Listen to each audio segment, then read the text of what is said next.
أعوذ بالله السميع العليم من الشيطان الرجيم بسم الله الرحمن الرحيم ما كان محمد أبا أحد من رجالكم ولكن رسول الله وخاتم النبيين وكان الله بكل شيء عليما۔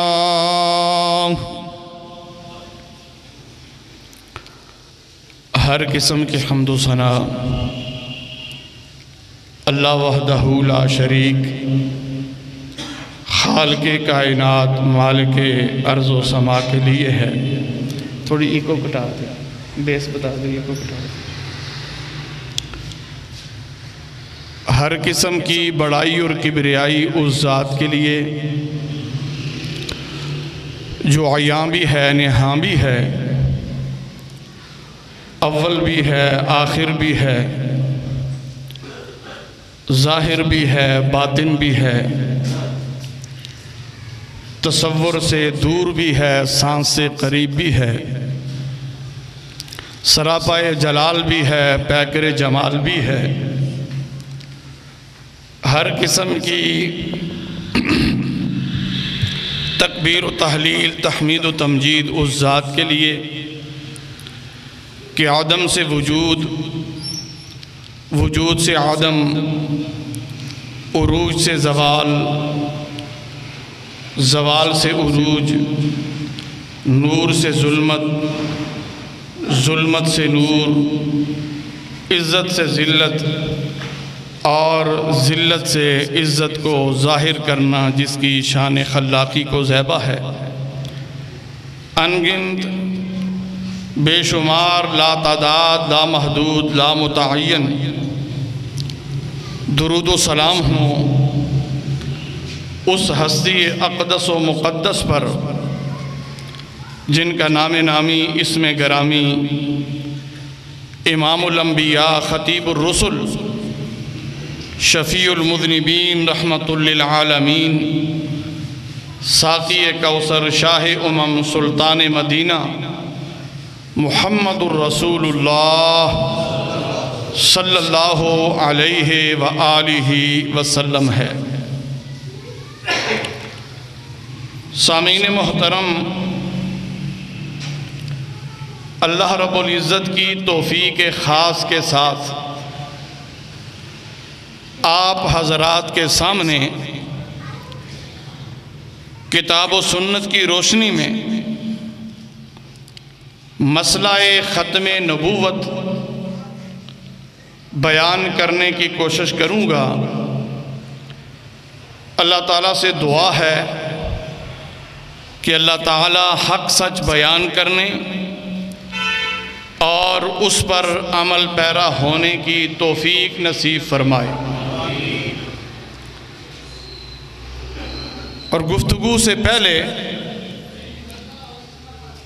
میں یہ بھی عرض کیے دیتا ہوں کہ ہمارا یہ مختصر سا دورانیہ، یہ جو 40-45 منٹ کی گفتگو ہے، اس میں نہ کوئی وعظ ہے، نہ تقریر ہے، نہ ہی کوئی خطاب ہے،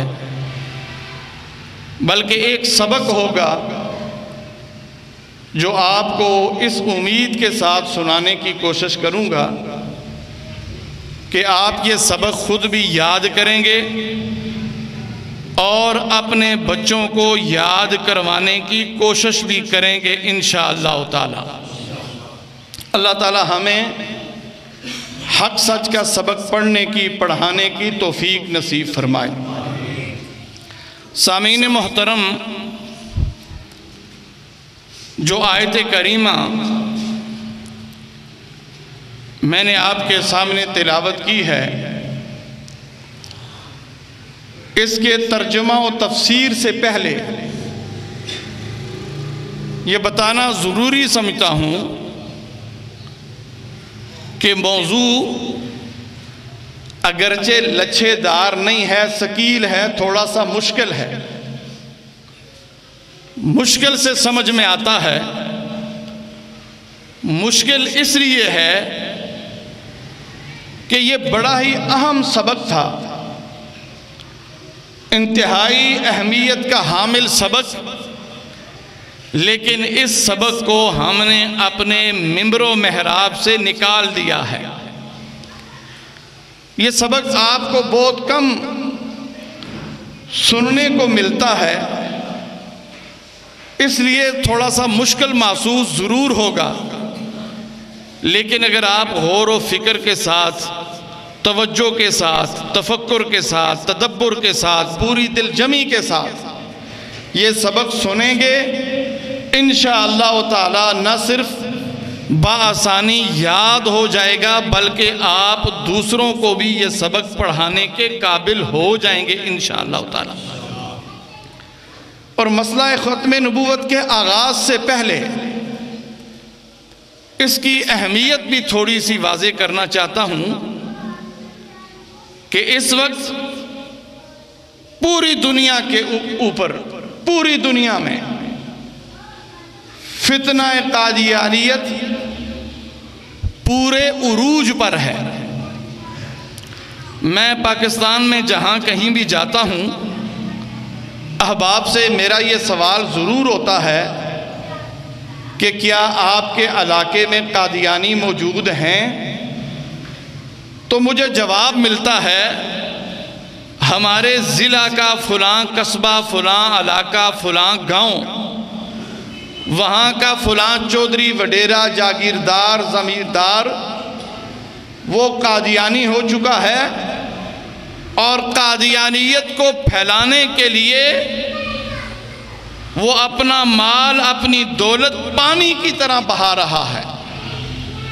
تو بھائیو، یہ وہ قادیانیت کی صورت میں یہ وہ آگ ہے، یہ وہ تپش ہے، یہ وہ طوفان ہے جو ہمارے گھروں تک پہنچ چکا ہے، لیکن اس تپش کو، اس گرمی کو، اس آگ کو آج ہم محسوس نہیں کر رہے۔ اور قادیانی،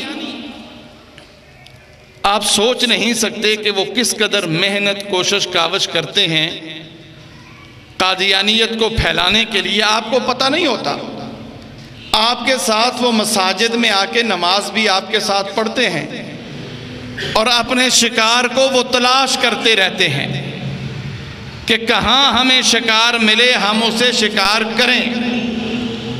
شکار وہ کیسے کرتے ہیں؟ جو آیت کریمہ میں نے آپ کے سامنے تلاوت کی ہے، اس میں اللہ تعالیٰ فرماتے ہیں کہ ما کان محمد ابا احد من رجالکم ولکن رسول اللہ و خاتم النبیین، کہ محمد کریم صلی اللہ علیہ وآلہ وسلم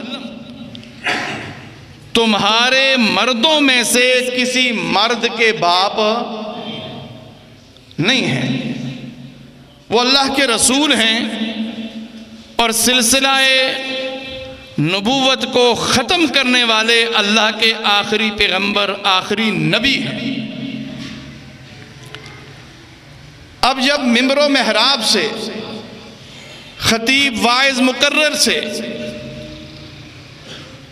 جب یہ ترجمہ و تفسیر اس کی آواز گونجتی ہے، اب قادیانی کسی ایسے آدمی کو تلاش کرتا ہے کہ جسے بآسانی شکار کیا جا سکے۔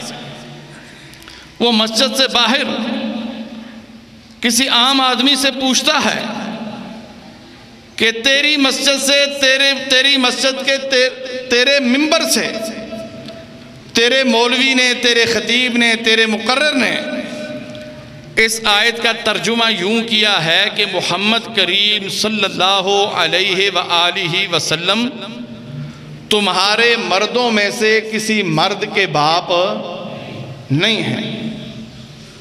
اب یہ مقتدی جو عربی لغت سے ناواقف، قرآن مجید کا ترجمہ تفسیر نہیں جانتا، اسے یہ جواب دیتا ہے کہ ہاں بالکل میرے خطیب نے، میری مسجد کے امام نے یہ ترجمہ کیا ہے کہ محمد کریم صلی اللہ علیہ وآلہ وسلم تمہارے مردوں میں سے کسی مرد کے باپ نہیں ہیں۔ اب وہ اگلا سوال کرتا ہے، اس سے یہ پوچھتا ہے کہ جا کے اپنے خطیب صاحب سے پوچھئے گا کہ کیا محمد کریم صلی اللہ علیہ وآلہ وسلم کے بیٹے تھے کہ نہیں تھے؟ کیا محمد کریم صلی اللہ علیہ وآلہ وسلم کے بیٹے تھے کہ نہیں تھے؟ یقیناً تھے، جناب رسول اللہ کے بیٹے تھے۔ اب وہ کہتا ہے کہ تیرے مولوی کی گفتگو میں کتنا تضاد ہے، کتنا فرق ہے۔ ایک طرف تو وہ آیت کریمہ کا ترجمہ یہ کرتا ہے کہ محمد کریم صلی اللہ علیہ وآلہ وسلم تمہارے مردوں میں سے کسی مرد کے باپ نہیں ہیں، اور ساتھ ہی یہ بھی کہتا ہے کہ محمد کریم صلی اللہ علیہ وآلہ وسلم کے بیٹے بھی تھے۔ اب یہ عام آدمی پریشان ہے، فکر مند ہے، اور یہاں سے قادیانی اپنی کوشش کا آغاز کرتا ہے مقتدی امام خطیب کے درمیان۔ یہاں سے وہ نفرت کی دیوار کھڑی کرنا شروع کرتا ہے، اور عام آدمی بھی سوچتا ہے کہ ایک طرف تو مولوی صاحب ترجمہ یہ کرتے ہیں کہ نبی کریم صلی اللہ علیہ وسلم تمہارے مردوں میں سے کسی مرد کے باپ نہیں ہیں، اور ساتھ ہی یہ بھی کہتا ہے کہ محمد کریم صلی اللہ علیہ وآلہ وسلم کے بیٹے بھی ہیں۔ بظاہر تضاد ہے کہ نہیں؟ فرق نظر آتا ہے کہ نہیں آتا؟ آپ کو سمجھ آ رہی ہے میری بات؟ اب ہے کیا؟ آپ بھی سوچتے ہوں گے کہ ترجمہ تو آپ نے بھی یہی کیا ہے، اور جناب رسول اللہ کے بیٹے بھی ہیں، پھر وجہ کیا ہے؟ بھائیو، قرآن مجید نے جو لفظ استعمال کیا ہے کہ ما کان محمد ابا احد من رجالکم، لفظ رجال استعمال ہوا ہے جو لفظ رجل کی جمع ہے، اور لفظ رجل ایسے آدمی کے لیے بولا جاتا ہے جو بلوغت کی عمر کو پہنچ چکا ہوتا ہے۔ عربی زبان میں بالغ آدمی کے لیے لفظ رجل استعمال ہوتا ہے، اور نبی کریم صلی اللہ علیہ وآلہ وسلم کے سارے بیٹے بلوغت کو پہنچنے سے پہلے ہی اللہ کے پاس چلے گئے تھے۔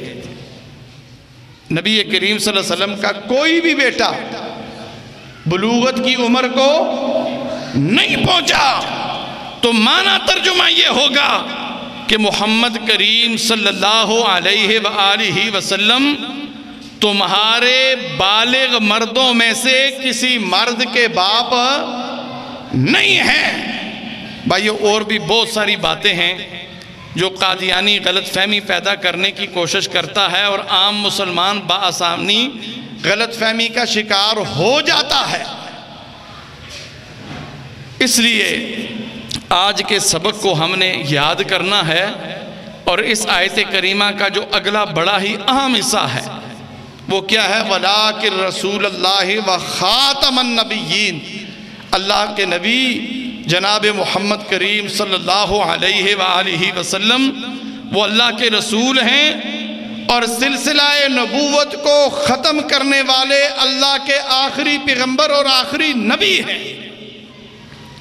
اب یہاں لفظ خاتم کا ہم نے معنی کیا ہے ختم کرنے والا، اللہ کا آخری پیغمبر، آخری نبی۔ قادیانی یہ کہتا ہے کہ لفظ خاتم کا معنی ختم کرنے والا نہیں ہے، بلکہ اس کا معنی مہر ہے، اور اس کا معنی یہ ہوگا کہ نبی کریم صلی اللہ علیہ وآلہ وسلم جس آدمی پہ بھی مہر لگا دیں گے وہ نبی بن جائے گا۔ یہ قادیانی کا ترجمہ ہے، جھوٹ بولتا ہے۔ آج کے سبق میں آپ سب نے بھی یاد کرنا ہے، اور انشاءاللہ میں نے کروانے کی کوشش بھی کرنی ہے کہ لفظ خاتم کا معنی ہے کیا؟ لفظ خاتم کا معنی ہے کیا؟ آپ غور کریں گے آپ کو سمجھ آئے گی انشاءاللہ تعالی۔ سب سے پہلے قرآن مجید سے ہی پوچھ لیتے ہیں۔ یہی لفظ خاتم، خاتم النبیین، جو عام آپ سنتے ہیں، علماء کرام، عام آدمی اپنی گفتگو میں استعمال کرتے ہیں، لفظ خاتم مختلف صورتوں اور مختلف صیغوں کے ساتھ قرآن مجید کے 7 مقامات پہ آیا ہے۔ کتنے مقامات پہ آیا ہے؟ 7 مقامات پہ۔ ختم اللہ علی قلوبہم، ختم علی قلوبکم، ختم علی سمعہ وقلبہ، الیوم نختم علی افواہہم فَإِن يَشَاءِ اللَّهُ يَخْتِمْ عَلَىٰ قَلْبِكَ يُسْقَوْنَ مِن رَّحِيقٍ مَّخْتُومٍ خِتَامُهُ مِسْک۔ یہ کتنے مقامات ہیں؟ قرآن مجید کے 7 مقامات ہیں۔ اور یہ جو لفظ خاتم یہاں پہ استعمال ہوا ہے، یہ مختلف صورتوں میں مختلف صیغوں کے ساتھ قرآن مجید کے 7 مقامات پہ وارد ہوا ہے۔ اور ان 7 مقامات پہ ان تمام آیات کے معنی میں قدر مشترک یہ ہے کہ اس کا معنی یہ ہے کہ کسی چیز کو اس طرح سے بند کر دینا۔ یہ لفظ آپ نے یاد رکھنا ہے۔ لفظ خاتم کا معنی کسی چیز کو اس طرح سے بند کر دینا، باہر والا اندر نہ آ سکے اور اندر والا باہر نہ جا سکے۔ تو لفظ خاتم کا معنی یہ ہوا، خاتم النبیین کا معنی یہ ہوا کہ یہ جو انبیاء کی صورت میں اللہ رب العزت نے ایک سلسلہ بنایا ہے، جناب رسول اللہ صلی اللہ علیہ وآلہ وسلم اس سلسلہ کی آخری کڑی ہے۔ اب جناب رسول اللہ سے پہلے یہ جو سلسلہ موجود ہے، اب نہ اس سلسلے سے کسی کو نکالا جا سکتا ہے اور نہ ہی اس سلسلے میں جناب رسول اللہ کے بعد کسی کو ڈالا جا سکتا ہے۔ تو قرآن مجید نے بھی ہمیں کیا بتایا ہے کہ لفظ خاتم کا معنی یہ ہے کہ ختم کرنے والا، اللہ کا آخری پیغمبر، آخری نبی، اور جناب رسول اللہ صلی اللہ علیہ وآلہ وسلم کی آمد کے بعد اللہ رب العزت نے یہ نبوت اور رسالت کا سلسلہ ختم کر دیا ہے۔ اب پوچھتے ہیں جناب رسول اللہ صلی اللہ علیہ وسلم سے، جناب رسول اللہ صلی اللہ علیہ وسلم کی احادیث کی روشنی میں لفظ خاتم کا معنی دیکھتے ہیں کہ ہے کیا۔ جناب رسول اللہ صلی اللہ علیہ وآلہ وسلم نے فرمایا کہ اِنَّهُ سَيَكُونُ فِي أُمَّتِي كَذَّابُونَ 30 كُلُّهُمْ يَزْعُمُ أَنَّهُ نَبِيٌّ وَأَنَا خَاتَمُ النَّبِيِّينَ لَا نَبِيَّ بَعْدِي۔ فرمایا لوگو یاد رکھنا، میرے بعد، میری آمد کے بعد 30 افراد اٹھیں گے، وہ نبوت کا جھوٹا دعویٰ کریں گے، وہ تم میں یہ اعلان کریں گے کہ ہم بھی نبی ہیں، ہمیں بھی اللہ کی طرف سے نبوت ملی ہے۔ فرمایا میرے امت کے لوگوں یاد رکھنا، یہ کائنات کے سب سے بڑے جھوٹے کذاب، دجال، فراڈی، فریبی، جال ساز ہیں۔ ان جال سازوں سے تم نے اپنے ایمان کو بچا کے رکھنا ہے۔ وَأَنَا خَاتَمُ النَّبِيِّينَ، فرمایا میں اللہ کا آخری پیغمبر، آخری نبی ہوں، میرے ذریعہ سے اللہ رب العزت نے نبوت اور رسالت کا دروازہ بند کر دیا ہے۔ فرمایا لا نبی بعدی، اب میرے بعد کسی بھی معنی و مفہوم میں کوئی نیا نبی نہیں آئے گا۔ یہاں پر جناب رسول اللہ نے خاتم النبیین کا معنی کیا فرمایا ہے؟ لا نبی بعدی، لا نبی بعدی۔ آپ نے فرمایا کہ میرے بعد کسی بھی معنی مفہوم میں نہ ذلی، نہ بروزی، نہ تشریعی، نہ غیر تشریعی، کسی بھی معنی و مفہوم میں کوئی نیا نبی نہیں آئے گا، اور جو نبوت کا جھوٹا دعویٰ کرے گا وہ اس کائنات کا بدترین کذاب، دجال، فراڈی، فریبی، جال ساز ہوگا۔ دوسری حدیث آپ نے فرمایا کہ کانت بنو اسرائیل تسوسہم الانبیاء کلما ہلک نبی خلفہ نبی وَإِنَّهُ لَا نَبِيَّ بَعْدِي وَسَيَكُونُ خُلَفَاءُ فَيَكْثُرُونَ۔ آپ نے فرمایا کہ مجھ سے پہلے بنی اسرائیل کے اندر بنی اسرائیل کی مذہبی اور سیاسی قیادت ان کے انبیاء کیا کرتے تھے۔ کانت تسوسہم الانبیاء، بنو اسرائیل کی مذہبی سیاسی قیادت ان کے انبیاء کے ہاتھ میں ہوا کرتی تھی۔ کلما ہلک نبی خلفہ نبی، جب بھی ان میں سے کوئی نبی فوت ہو جاتا تو اللہ تعالیٰ اس کی جگہ کوئی دوسرا نبی بھیج دیا کرتے تھے۔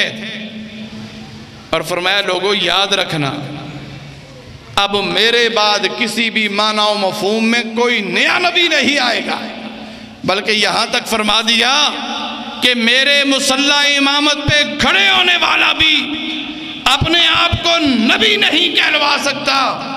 میرے مصلی پہ کھڑے ہونے والا بھی تمہاری قیادت نبی اور رسول کی حیثیت سے نہیں بلکہ ایک خلیفہ کی حیثیت سے کرے گا۔ اگر جناب رسول اللہ کے مصلی پہ کھڑے ہونے والا کوئی عظیم انسان وہ اگر نبی رسول نہیں ہو سکتا تو یہ قادیان کا بدترین آدمی یہ کیسے نبی ہو سکتا ہے؟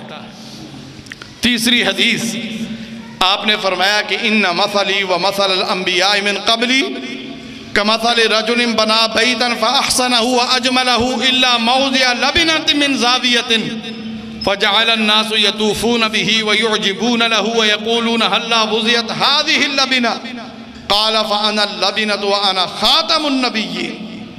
فرمایا لوگو ان فتنوں سے بچنے کے لیے میں بطور مثال ایک تمہارے سامنے ایک حقیقت رکھنے لگا ہوں۔ وہ حقیقت یہ ہے کہ فرمایا اگر میری حیثیت اور مجھ سے پہلے انبیاء کی حیثیت کو اگر تم جاننا چاہتے ہو، فرق جاننا چاہتے ہو، امتیاز جاننا چاہتے ہو تو پھر تم اس طرح سے جان سکتے ہو کہ ایک خوبصورت عمارت جسے ایک آدمی نے بنایا اور وہ اتنی خوبصورت، اتنی دلکش، اتنی وہ اچھی اور باکمال عمارت ہے، اتنا وہ اچھا گھر ہے کہ اس کا چرچا پوری دنیا میں پھیل جاتا ہے۔ دور دور سے لوگ اسے دیکھنے آتے ہیں، اس کے آگے سے، اس کے پیچھے سے، دائیں سے بائیں سے گھوم پھر کے دیکھ رہے ہیں۔ اچانک ان کی نظر اس گھر کے ایک کونے کھدرے پہ پڑتی ہے، اینٹ بھر جگہ انہیں خالی دکھائی دیتی ہے۔ لوگ آپس میں تبصرے اور تجزیے کرتے ہیں کہ عمارت تو بڑی عالیشان ہے، بڑی خوبصورت ہے، بڑی ہی عظیم عمارت ہے، اگر یہ جو اینٹ بھر جگہ خالی چھوڑ دی گئی ہے اگر اس جگہ کو بھی بھر دیا جاتا تو اس کی خوبصورتی میں مزید اضافہ ہو جاتا۔ آپ نے فرمایا لوگوں یاد رکھو یہ جو خوبصورت عمارت، یہ جو انبیاء کی صورت میں تمہیں خوبصورت گلدستہ دکھائی دے رہا ہے، اب اس گلدستے میں، اب اس چمنستان نبوت اور رسالت کے اندر صرف اور صرف ایک ہی پھول کی گنجائش ہے، اور وہ پھول اللہ تعالیٰ نے میرے ذریعہ سے اس پھول کی جگہ کو بھر دیا ہے، اس میرے ذریعہ سے اس گنجائش کو ختم کر دیا ہے۔ اب اس نبوت اور رسالت کے چمنستان اور گلستان کے اندر مزید کسی کی گنجائش موجود ہی نہیں ہے۔ اور چوتھی حدیث سنا کے آگے بڑھوں گا۔ جناب رسول اللہ صلی اللہ علیہ وسلم نے فرمایا کہ میرے دو تو ذاتی نام ہیں، اور دو ذاتی ناموں کے علاوہ اللہ رب العزت نے میرے بہت سارے صفاتی نام بھی رکھے ہیں۔ وہ دو نام کون سے؟ آپ نے فرمایا وَأَنَا محمد صلی اللہ علیہ وآلہ وسلم وَأَنَا احمد۔ اللہ رب العزت نے میرا ایک نام محمد رکھا ہے صلی اللہ علیہ وسلم، اور فرمایا میرا دوسرا نام احمد ہے۔ فرمایا میرا ایک نام اللہ نے الماحی بھی رکھا ہے۔ کیا نام ہے؟ الماحی۔ فرمایا اللہ رب العزت نے یہ میرا نام اس لیے رکھا ہے کہ الذی یمحا بی الکفر، کہ اس لیے کہ میرے ذریعہ سے اللہ رب العزت نے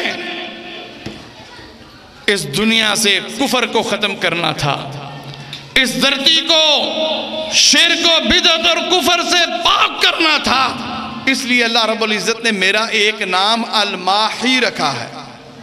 فرمایا میرا ایک نام اللہ رب العزت نے الحاشر بھی رکھا ہے۔ فرمایا حاشر اس لیے رکھا کہ الذی یحشر الناس علی عاقبی، کہ کل قیامت کے روز اللہ تعالیٰ کے ساتھ سب سے پہلے جسے ملاقات کا شرف حاصل ہونا ہے، فرمایا وہ میری ذات ہے، سب سے پہلے میری ملاقات اللہ تعالیٰ کے ساتھ ہوگی، اس لیے اللہ تعالیٰ نے میرا ایک نام الحاشر بھی رکھا ہے۔ فرمایا میرا ایک نام العاقب بھی ہے۔ کیا نام ہے؟ یہ آپ نے یاد رکھنا ہے، یہ خاتم النبیین کا معنی ہے۔ حدیث کی روشنی میں خاتم النبیین کا معنی اور تفسیر جناب رسول اللہ صلی اللہ علیہ وسلم کی زبان مبارک سے آپ نے فرمایا کہ میرا ایک نام اللہ نے رکھا ہے العاقب۔ فرمایا یہ العاقب اللہ رب العزت نے اس لیے رکھا ہے کہ الذی لیس بعدہ نبی، کہ میرے بعد اللہ تعالیٰ نے نبوت اور رسالت کا سلسلہ ختم کر دیا ہے۔ میرے آنے کے بعد اب کسی بھی معنی و مفہوم میں کوئی نیا نبی نہیں آئے گا، نہ ذلی، نہ بروزی، نہ تشریح، نہ غیر تشریح، کسی بھی صورت میں، کسی بھی معنی و مفہوم میں اب کوئی نیا نبی نہیں آئے گا، اس لیے اللہ نے میرا نام کیا رکھا ہے؟ العاقب۔ کیا نام ہے؟ العاقب۔ العاقب اللہ نے اس لیے رکھا ہے کہ جناب رسول اللہ صلی اللہ علیہ وسلم کی آمد کے بعد اللہ رب العزت نے نبوت اور رسالت کا دروازہ بند کر دیا ہے۔ اور میرے بھائیوں، یہ مسئلہ بہت بڑی اہمیت کا حامل ہے، جسے آج ہم نے نظر انداز کر دیا ہے، جسے آج ہم سننے کے لیے تیار نہیں، جسے ہم نے ممبر و محراب سے نکال دیا ہے، اپنی تقریروں سے نکال دیا ہے، مدارس نے اپنے نصاب سے نکال دیا ہے۔ یہ اتنی اہمیت کا حامل ہے کہ قرآن مجید کی 100 آیات اور جناب رسول اللہ صلی اللہ علیہ وسلم کی 210 احادیث، کہیں صراحتاً، کہیں کنایتاً، کہیں عبارت النص سے، کہیں اقتضاء النص سے، کہیں اشارت النص سے، کہیں دلالت النص سے، اللہ رب العزت نے یہ اعلان فرما دیا ہے کہ جناب رسول اللہ صلی اللہ علیہ وآلہ وسلم کے بعد اب کسی بھی معنی و مفہوم میں کوئی نیا نبی نہیں آئے گا۔ اس کی اہمیت کا آپ اندازہ یہاں سے لگا سکتے ہیں کہ جناب رسول اللہ صلی اللہ علیہ وسلم کے زمانہ مبارک میں انتہائی اہم بات ہے، جناب رسول اللہ کی زندگی میں اسلام کے تحفظ اور دفاع میں جتنی بھی جنگیں لڑی گئیں، ان جنگوں میں شہادت پانے والے صحابہ کرام کی تعداد 259 ہے۔ کتنی ہے؟ 259۔ اور وہ ایک جنگ جو عقیدہ ختم نبوت کے تحفظ کے لیے یمامہ کے مقام پر مسلمہ کذاب کے خلاف لڑی گئی تھی، اس ایک جنگ میں شہادت پانے والے صحابہ کی تعداد 1200 ہے۔ کتنی ہے؟ 1200۔ اور ان 1200 میں سے 700 قرآن مجید کے حافظ اور عالم تھے۔ یہاں سے آپ اس مسئلے کی اہمیت کا اندازہ لگا سکتے ہیں، اور اس مسئلے کے لیے صحابہ کرام نے جو قربانیاں دیں، صحابہ کرام نے جو محنت کی، اپنی جانوں کے جو نذرانے پیش کیے، آج ہم تاریخ کے اوراق میں ان کارناموں کو دیکھتے ہیں، دنگ رہ جاتے ہیں کہ اس مسئلے کی حفاظت کے لیے اللہ رب العزت نے کتنے بڑے اور کتنے عظیم لوگ پیدا فرمائے۔ جناب حبیب بن زید انصاری رضی اللہ تعالیٰ عنہ جناب رسول اللہ صلی اللہ علیہ وآلہ وسلم نے اپنا سفیر بنا کر حبیب کو مسیلمہ کذاب کے پاس بھیجا۔ مسیلمہ کذاب جناب رسول اللہ صلی اللہ علیہ وسلم کا خط پڑھتا ہے اور پڑھتے ہی انتہائی غصے میں آگ بگولا، غصے کی آگ میں جلنا شروع ہو گیا۔ اس نے اپنے لوگوں کو بلایا، ایک جلسہ عام کا انعقاد کیا، لوگ جمع ہوئے، حبیب کو اپنے سامنے بٹھایا اور مسیلمہ نے حبیب سے سوال شروع کر دیے کہ یہ کس کا خط میرے پاس لے کے آئے ہو؟ حبیب نے جواب دیا، یہ خط جناب رسول اللہ صلی اللہ علیہ وآلہ وسلم کا ہے۔ اس نے پھر سوال کیا کہ اتشہد ان محمد رسول اللہ؟ حبیب یہ بتاؤ کہ کیا تم جناب محمد کریم صلی اللہ علیہ وآلہ وسلم کو اللہ کا رسول مانتے ہو؟ حبیب نے جواب دیا، اشہد ان محمد رسول اللہ۔ مسلمہ ہاں، میں محمد کریم صلی اللہ علیہ وآلہ وسلم کو اللہ کا سچا سچا آخری نبی اور رسول مانتا ہوں۔ اس نے پھر سوال کیا، اس نے کہا حبیب مجھے یہ بتاؤ، اتشہد انی رسول اللہ؟ کیا تو مجھ مسیلمہ کو بھی اللہ کا رسول مانتا ہے؟ اب جواب سنو، فقال لہ حبیب مستہزئا ان فی اذنی سمما عما تقول۔ دشمن کے اجتماع میں کھڑے ہو کر اپنے گھر سے 1000 میل سے بھی زیادہ مسافت پہ، یہاں پہ نہ کوئی یار ہے، نہ رشتہ دار ہے، نہ کوئی تعلق دار ہے، نہ کوئی حوصلہ دینے والا ہے۔ مسیلمہ کو جواب دیتے ہیں، مسیلمہ تجھے اللہ کا رسول ماننا تو بڑے دور کی بات ہے، میرے کان تیری گندی آواز کو سننا بھی گوارا نہیں کرتے، تیری اس غلیظ آواز کو، تیرے اس غلیظ دعوے کو جو تو اپنے آپ کو میرے آقا و مولا کے سامنے کھڑا ہونے کی کوشش کر رہا ہے، تجھے ماننا تو دور کی بات ہے، میں تیری گندی آواز کو سننے کے لیے بھی تیار نہیں ہوں۔ اس نے پھر سوال کیا، پھر یہی جواب۔ اس نے کہا حبیب مجھے بھی مسیلمہ کہتے ہیں، تجھے ماننا پڑے گا کہ میں بھی اللہ کا رسول ہوں۔ حبیب نے جواب دیا، میں محمد کریم صلی اللہ علیہ وآلہ وسلم کا سچا سچا غلام ہوں۔ اور مسیلمہ بد نصیب بد قسمت، تجھے کیا پتا کہ جناب رسول اللہ کی غلامی میں کتنا مزہ اور کتنا نشہ ہے۔ جسے یہ نشہ لگ جائے وہ گردن کٹوا سکتا ہے، اپنے جسم کے ٹکڑے ٹکڑے کروا سکتا ہے، لیکن وہ جناب رسول اللہ کی ختم نبوت پہ سمجھوتا نہیں کر سکتا۔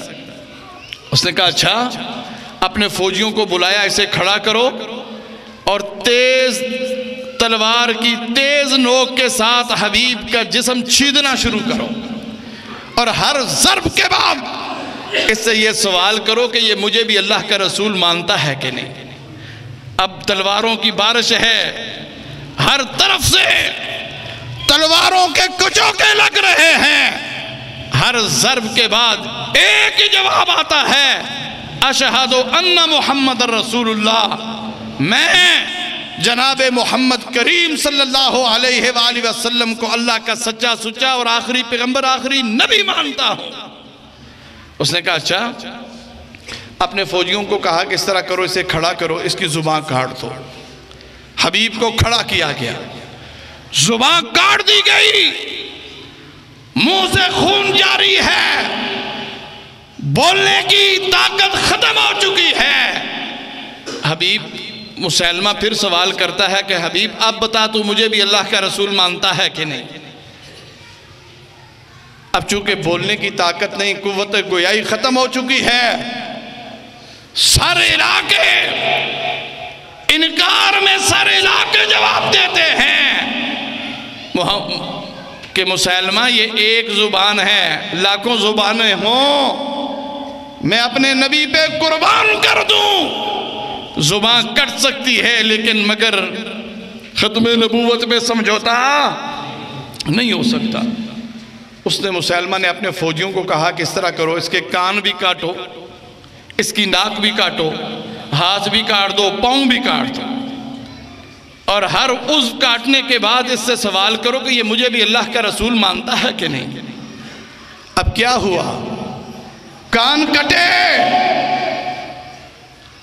سوال ہوا بتا تو مسلمہ کو اللہ کا رسول مانتا ہے کہ نہیں؟ پھر انکار میں سر ہلایا، ناک کٹ گئی، ہاتھ کٹ گئے، پاؤں کٹ گئے۔ اپنے ان اعضاء کی قربانی دینے کے بعد بھی حبیب پوری جرت، بہادری اور استقامت کے ساتھ اپنے موقف پہ کھڑا رہا اور ختم نبوت پہ کوئی سمجھوتا، ختم نبوت کے مسئلے پہ سمجھوتا نہیں کیا۔ اب مسلمہ مزید غصے میں اس نے اپنے فوجیوں کو کہا کہ اس طرح کرو کہ اس ایک ایک عضو، ایک ایک جوڑ اس کے جسم سے الگ کرو، اور ہر جوڑ کاٹنے کے بعد اس سے پوچھو کہ یہ مجھے بھی اللہ کا رسول مانتا ہے کہ نہیں۔ اور میرے بھائیوں، ختم نبوت کے مسئلے کی اہمیت کو سمجھیے کہ یہ کتنا بڑا اہم اور کتنا بڑا مسئلہ ہے۔ سارے جوڑ کٹوا دیے، اللہ کی راہ میں اپنی جان ختم نبوت کے مسئلہ پہ دے دی، لیکن ختم نبوت کے مسئلے پہ سمجھوتا نہیں کیا۔ کتنا بڑا مسئلہ ہے، کتنا اہم مسئلہ ہے۔ اور پھر کیا ہوا؟ جب جناب صدیق اکبر رضی اللہ تعالیٰ عنہ کے دور خلافت میں مسلمہ کذاب کے خلاف جنگ کی تیاری ہو رہی ہے، ادھر حبیب کی ماں ام عمارہ رضی اللہ تعالی عنہ، اور میری بہنوں، میری ماں، یہ حبیب بن زید انصاری رضی اللہ تعالی عنہ کی ماں ام عمارہ رضی اللہ تعالی عنہ، یہ تمہارے لیے مشعل راہ ہے، یہ تمہارے لیے نمونہ ہے۔ ام عمارہ آنے والی خواتین کو سبق اور درس دے گئی ہے کہ ختم نبوت کے لیے کام کرنا صرف مرد پہ ہی فرض نہیں ہے بلکہ خواتین پہ بھی فرض ہے۔ جب جنگ کی تیاری ہوئی مسلمہ کذاب کے خلاف، ام عمارہ اپنا دوسرا بیٹا عبداللہ بھی لے کے آ گئی، آ کے پیش کیا کہ سنا ہے کہ مسلمہ کذاب کے خلاف اس کی سرکوبی کے لیے جنگ کی تیاری ہو رہی ہے، میرا بیٹا عبداللہ بھی فوج میں شامل کر لیجئے۔ اب لوگوں نے تبصرے تجزیے کیے، تبصرے ہوئے کہ ام عمارہ نے اپنے بیٹے حبیب کا بدلہ لینے کے لیے اپنا دوسرا بیٹا عبداللہ بھی بھیج رہی ہے۔ جب ام عمارہ رضی اللہ تعالی عنہ کو پتہ چلا کہ میرے حوالے سے اس طرح سے تبصرے تجزیے ہو رہے ہیں، تڑپ اٹھی اور آ کے کہنے لگی، لوگوں یہ کس طرح کے تبصرے تجزیے کر رہے ہو؟ میں حبیب کا بدلہ لینے کے لیے نہیں، بلکہ میں تو جناب رسول اللہ کی ختم نبوت کی چوکیداری کے لیے اپنا بیٹا عبداللہ بھی قربان کروانا چاہتی ہوں۔ میں اپنے بیٹے کے بدلے کے لیے نہیں بلکہ میں جناب رسول اللہ کی ختم نبوت کی چوکی داری پہ اپنے دوسرے بیٹے کو کٹوانے کے لیے بھیج رہی ہوں۔ یہاں سے آپ اس مسئلے کی اہمیت کا اندازہ لگا سکتے ہیں۔ اللہ تعالیٰ سے دعا ہے کہ اللہ تعالیٰ ہمیں مسئلہ ختم نبوت کو سمجھنے کی توفیق نصیب فرمائے۔ وما علینا الا البلاغ۔